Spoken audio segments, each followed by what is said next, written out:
Moje, Jodedach! Herzlich willkommen auf meinem kleinen, bescheidenen Kanal. Ich bin der Leo, schön, dass ihr eingeschaltet habt. Ja, liebe Freunde, nachdem der FC uns letztes Wochenende so glücklich gemacht hat, geht es natürlich weiter in der ersten Fußball-Bundesliga. Wir treten auswärts an in Freiburg. Und ja, Freiburg, was soll ich euch großartig sagen? Der wahrscheinlich sympathischste Verein, den Mutterfußball je aus ihrem Schoß gefurzt hat.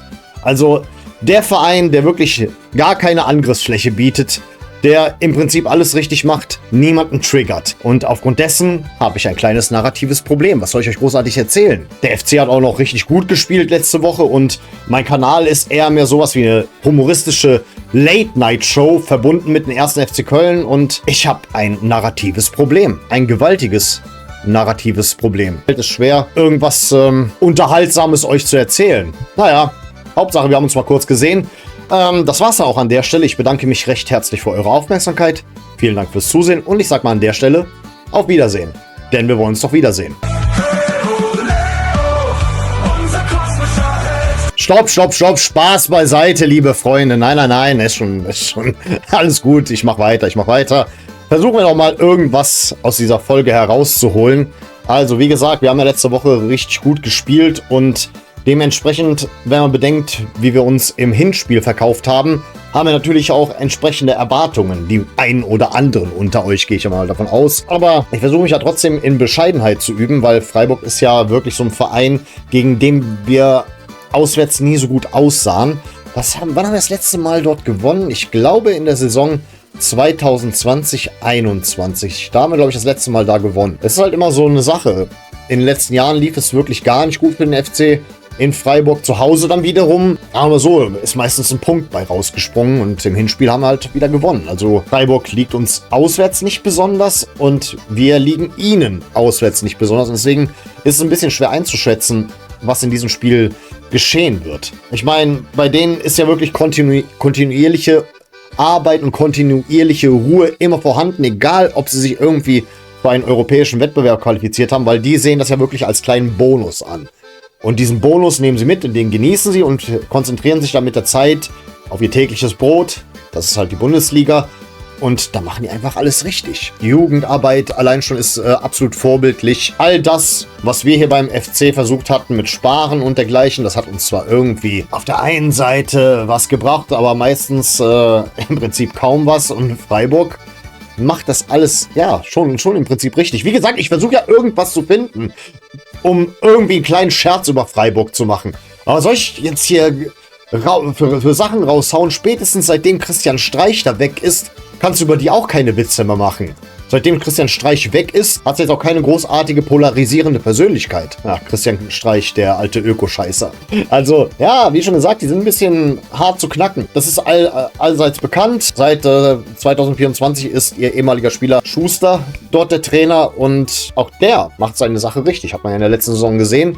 Und jetzt sind sie wieder weiter nach oben geklettert, aber nicht allzu weit von uns entfernt. Deswegen ein absolut schwer einzuschätzendes Spiel. Gleichzeitig kommen wir auch an der Stelle mal zum 1. FC Köln. Wie gesagt, spontan, um irgendeinen Spieler zu nennen, der mir bei den Freiburgern jetzt nochmal auf die Schnelle einfällt, das ist halt natürlich der Torwart. Noah Atubulu, da gibt es aktuell so ein paar Unstimmigkeiten, ob er vielleicht ob er seinen Vertrag auslaufen lässt oder vielleicht im Sommer wechselt. Es ist unklar, vielleicht hat das ein bisschen Unruhe reingebracht. Dann gibt es noch Vincenzo Griffo, eine absolut treue Seele. Eine sehr treue Seele und auch besser Torjäger bei ihm. Das sind halt so die Spieler, auf die ich da am meisten achte. Wobei ich habe mich gar nicht informiert, ob irgendwie einer von denen ausfällt. Nur mal an der Stelle. Muss ich ehrlich sagen, hier ist ja Berichterstattung und Informationen, sagen wir mal so, nicht gerade im Fokus. Ich bringe euch lieber zum Lachen hier und da und versuche irgendwie für Unterhaltung zu sorgen. Aber gut, wie sieht es denn beim FC aus? Also erstmal eine sehr interessante News der Woche, die ich dann an der Stelle kommentieren möchte. Thomas Kessler ist jetzt endgültig Geschäftsführer Sport beim 1. FC Köln. Das heißt, ich muss mich hier nicht mehr irgendwie korrigieren und sagen, inoffiziell, es ist offiziell. Bis 2028 geht sein Vertrag. Und wie gesagt, bisher hat er seine Sache richtig gut gemacht. Auch wenn ich persönlich ihm nicht zustimmen kann, als er sagte, wir brauchen keine weiteren Verstärkungen oder es sieht so aus, als ob wir keine weiteren brauchen, weil langsam sind alle Innenverteidiger oder die es spielen können, wieder da. Aber ich sag ganz ehrlich, vielleicht ein einziger, weil wir haben hier so viele Spieler, die sich ständig verletzen, ständig erkranken, wie zum Beispiel halt jetzt bereits unser Neuzugang Simpson Pusey. Jamal Simpson Pusey kann seit Montag nicht mehr trainieren. Da war irgendwas im Oberschenkel, wenn ich mich richtig erinnere. Und auf der Pressekonferenz wurde ja jetzt auch bestätigt, dass er nicht eingesetzt werden kann. Dafür wird er halt wieder Raff Vandenberg spielen. Und kommt, Leute, der ist ein sehr junger Kerl. Ja, die rote Karte, weswegen er 2 Spiele aussetzen musste. Das war halt nicht gut überlegt. Hauptsache bringt solche Dinge nicht öfter. War halt eine rote Karte, was willst du machen? Das Handspiel war halt viel zu offensichtlich. Deswegen, ich denke mal, in Zukunft werden wir noch viel Freude auch an Raff Vandenberg haben, wie auch an Simpson Pusey. Aber schade, er hat sich gerade erst eingegroovt. Aber halt, Schmid trainiert wieder mit, Dominik Heinz auch irgendwie gerade dabei, wieder seinen Weg zurückzufinden. Ich gehe mal davon aus, jetzt steht es ja auch offiziell fest, es gibt Änderungen in der Startelf, das ist vollkommen klar. Uns drohte auch beinahe ein Ausfall von Said El-Mala, aber wurde bestätigt, dass er wieder dabei ist. Ihm ging es halt am Anfang der Woche ebenfalls nicht besonders gut, aber er ist dabei. Es ist wirklich schwer einzuschätzen, wie dieses Spiel verlaufen wird, weil ich will dran glauben, dass es gut verläuft. Dass wir wieder irgendwie zu uns gefunden haben und zumindest die Mannschaften besiegen, die wir schon besiegt haben in der Hinrunde. Da steht ja, dass da vielleicht irgend so ein Zyklus so eine gewisse Rolle mitspielt. Nichtsdestotrotz, die Verantwortung für den Spieltagstipp, der liegt größtenteils bei euch, liebe Freunde, und ich habe euch mal wieder aufgerufen, abzustimmen, wie dieses Spiel denn ungefähr ausgehen wird, damit wir direkt im Anschluss unser beliebtes Spielchen Geiß oder Bock spielen können. Und jetzt ist es wieder soweit, der Moment der Wahrheit. Geiß oder Bock? Der Spieltagstipp für den 1. FC Köln. Wird es der glorreiche Geiß, der uns hoffen lässt, oder der berüchtigte Bock? Geiß. Manchmal ist die Münze gnädig und manchmal, naja. Ach, leck mich doch am Arsch, Mann. Also denn, liebe Freunde, in dieser Woche haben 47 Zuschauer abgestimmt und die Statistik sieht folgendermaßen aus. 17% tippen auf einen Heimsieg für den SC Freiburg. Die überwältigende Mehrheit, oder was heißt die überwältigend, aber die Mehrheit von 45% tippt auf ein Unentschieden und 38% auf einen Auswärtssieg für den 1. FC Köln. Dieses Unentschieden, das lässt schon ein bisschen so darauf hindeuten, dass einige von euch sich in Bescheidenheit üben möchten. Und das hat mich schon ein bisschen überrascht. Ich sag mal so, die meisten von euch, es kommen meistens sehr, sehr viele Prozentzahlen an Sieg und so weiter rein. Und tatsächlich, jetzt hat mal das Unentschieden überwogen. Bin sehr überrascht. Wäre eventuell auch mein Tipp gewesen. Deswegen angelehnt an den Münzwurf von Rotterdam werfen wir wieder dieses Münzchen hier. Diese Seite hier würde dann Auswärtssieg FC bedeuten, weil es die positivere Seite ist. Und das hier graue Maus, okay, ich weiß, es ist Silber. Das würde dann das negativere Ergebnis sein. In diesem Sinne ein Unentschieden. Schauen wir mal, was die Münze sagt. Geiß oder Bock?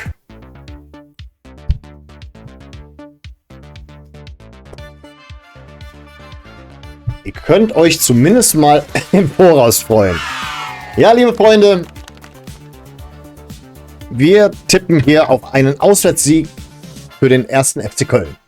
Allerdings, die Höhe des Ergebnisses, da würde ich gern mal Viktor befragen, was er ungefähr glaubt, wie viele Tore denn fallen. Hey Viktor, die Community hat auf Sieg getippt, beziehungsweise die Münze hat entschieden. Aber was glaubst du, wie viele Tore werden denn ungefähr fallen bei dem Tipp? Alles klar. Freunde, Auswärtssieg für den FC. Wenn man dieses Spiel realistisch liest, dann fällt hier kein Feuerwerk, sondern ein kontrolliertes Ding. Freiburg trifft fast immer einmal, Köln aktuell aber auch. Und genau deshalb läuft das hier auf ein knappes Ergebnis hinaus. Mein Call, 1:2 für den FC. Warum? Weil Freiburg stabil ist, aber selten komplett dicht. Und weil der FC gerade das Momentum hat, um so ein Spiel nicht schön, sondern effektiv zu ziehen. Kein Kantersieg, kein Drama. Ein Tor Freiburg, 2 Tore FC und dann Tempo rausnehmen. Ja, ihr habt's gehört. 2:1 für den FC. Viktor hat es ungefähr so prognostiziert. Ich sehe das so ähnlich, also so ein Türchen für Freiburg. Aber mal so ist nicht auszuschließen. Eigentlich fast dasselbe Spiel wie gegen Mainz, beziehungsweise dasselbe Ergebnis. Wie schon gesagt, es gibt ein bisschen mehr zu erzählen, wenn wir auf das Spiel reacten. Sorry auch an der Stelle jetzt mal ganz ehrlich, dass ich heute rhetorisch komplett voll von der Rolle war. Ich musste nach der Arbeit noch einige Dinge erledigen und wollte dann unbedingt noch, um ungefähr den Rhythmus zu halten, noch heute die Folge aufnehmen, weil morgen wäre zu spät gewesen. Morgen muss ich auch noch mal lochen. Deswegen hat mir viel zu spät gewesen, noch morgen Abend die Folge weniger als 24 Stunden vor dem Spiel zu veröffentlichen. Deswegen, sorry an der Stelle, ich bin momentan, zumindest was diese Spieltagstalks angeht, nicht so in Form, sage ich euch ganz ehrlich. Ich habe die Reactions lieber. Aber Gut. Ich bedanke mich trotzdem, dass ihr euch ja, so rege an dieser Umfrage beteiligt habt. Macht mir deutlich mehr Spaß, mit euch das Ergebnis zu tippen, als dass das jedes Mal auf meinen Mist wächst, was hier getippt wird. Ne? Das wäre es auch an der Stelle. Ich bedanke mich jetzt wirklich mal recht herzlich für eure Aufmerksamkeit. Vielen Dank fürs Zusehen und ich sag mal an der Stelle auf Wiedersehen. Denn wir wollen uns doch wiedersehen. Unser kosmischer Held, dein Blut im Kosmos, das Beste der Welt. Trikots total, zusammen bis sie alt. Leo, mit dir hat